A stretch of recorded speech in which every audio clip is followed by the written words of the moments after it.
이준석 당대표의 모두 발언이 있겠습니다.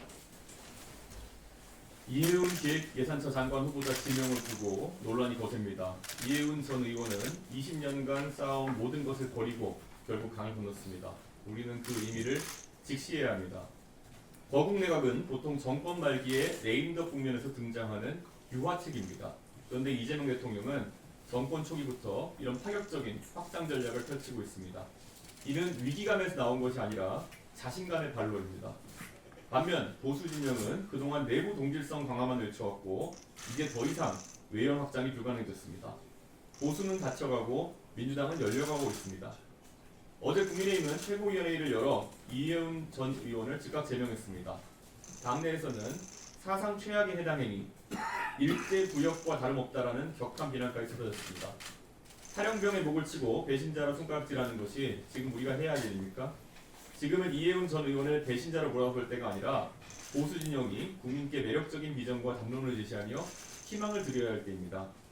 해방 후 70년 만에 우리가 일본을 극복해낸 것은 요란했던 친일 청산의 산물이 아니라 도요타를 뛰어넘는 삼성과 하이닉스의 약진 덕분이었습니다.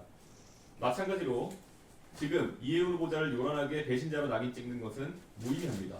정작 중요한 것은 보수 진영이 내놓는 경제 비전이 과연 국민에게 얼마나 매력적이냐는 점입니다. 윤석열 정권 3년을 겪는 동안 많은 이들이 고민했습니다. 저 사람을 당선시켜서 대한민국이 나아졌는가? 그리고 내 삶이 나아졌는가?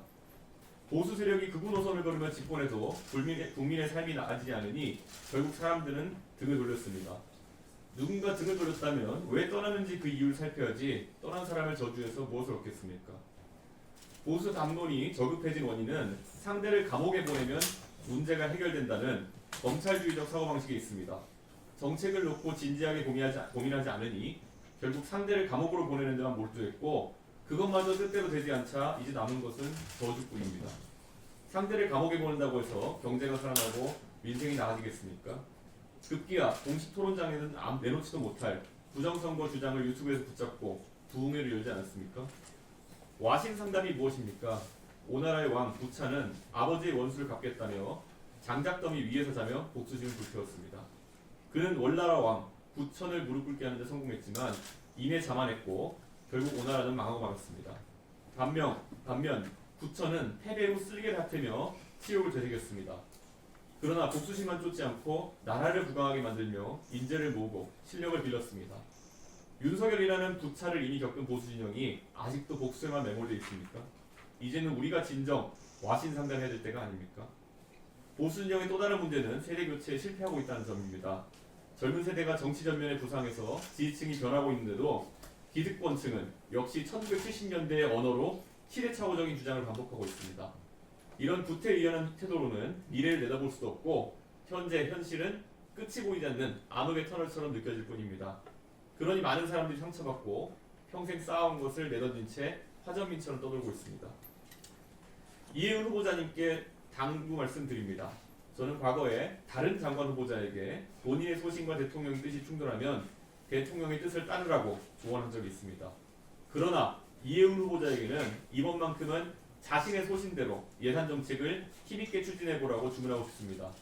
대통령이 그 소신을 받아들일 배포가 있느냐에 따라 이해운 후보자의 이번 선택이 옳았는지가 판가름이 날 것입니다.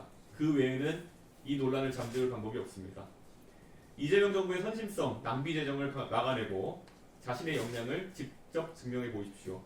반대로 대통령에게 아부하거나 그 정권에 부역하는 모습을 보인다면 제가 아무리 개인적으로 가까워도 정치인으로서 결코 용납할 수 없습니다. 그때는 저도 이해운 후보자를 향해 가차없는 비판을 뽑을 것입니다. 임진왜란 당시 원균이 조선수군을 무모하게 이끌어서 7천량 해전에서 괴멸당했을 때 간신히 빠져나온 배 12척이 남아있었습니다. 그 12척이 올바른 지휘관을 만나 전략적 요충지인 명량해협을 지켜내어 나라를 구했습니다. 개혁신당의 배는 고작 3척에 불과합니다. 그러나 3척이라도 옳은 길목을 지키면 나라를 지킬 수 있습니다. 반대로 107척이라도 사지로 향하면 결국 전멸하고 옵니다.